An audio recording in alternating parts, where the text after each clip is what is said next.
Hello guys, कैसे हैं आप लोग। उम्मीद करता हूँ अच्छा हूँ। दोस्तों आज के वीडियो में यहाँ पर हम देखने वाले हैं साउंड टेस्टिंग, जो कि डीजे अभी ब्लॉग्स में जो है बहुत दिनों बाद जो है वीडियो आपको देखने को मिल रहा है। तो यार चैनल को कर लीजिएगा सब्सक्राइब और बेल आइकन को कर लीजिएगा प्रेस, ताकि आपको वीडियो मिलते रहे। और वीडियो जो है देखते हैं, रेगुलर करने की कोशिश करेंगे।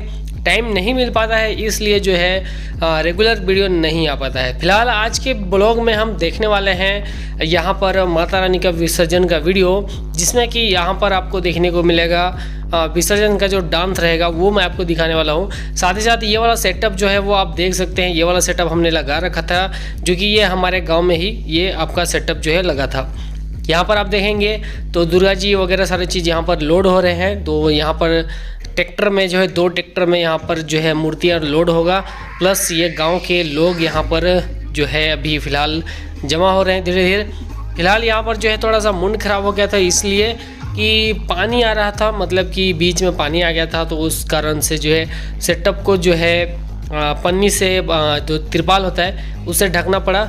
और फिलहाल थोड़ा सा मज़ा किरकिरा हो गया, मतलब मज़ा उतना नहीं आ पाया।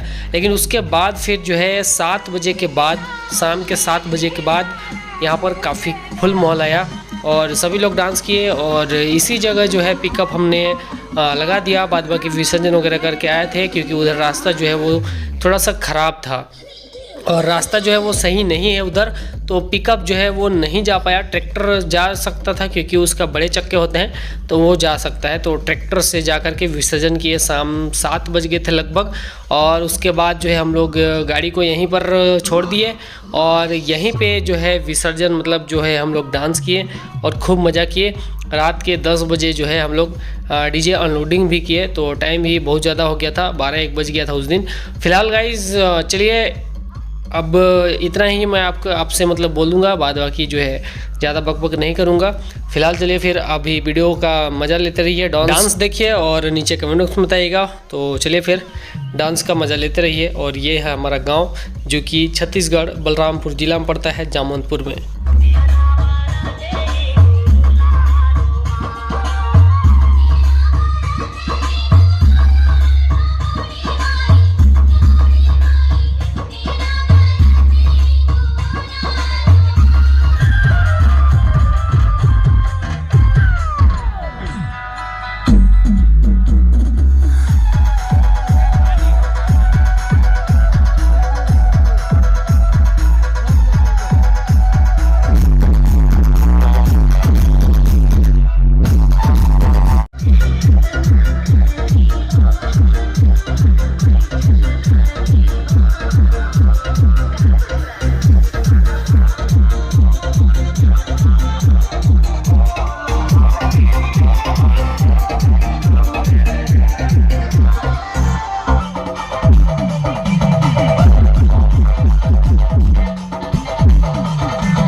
गूंजी रहल बा धरती अंबर, भगतन के जय जयकारी।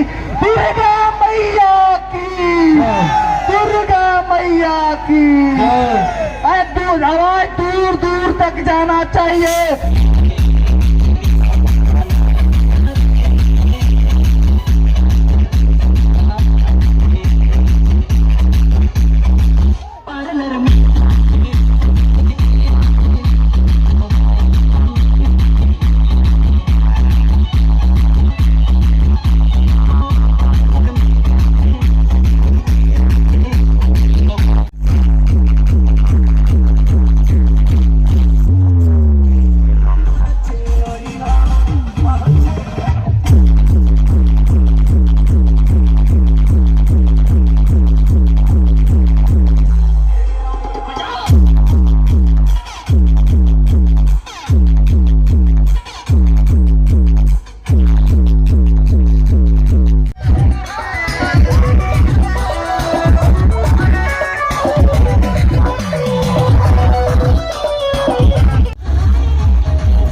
ने हजार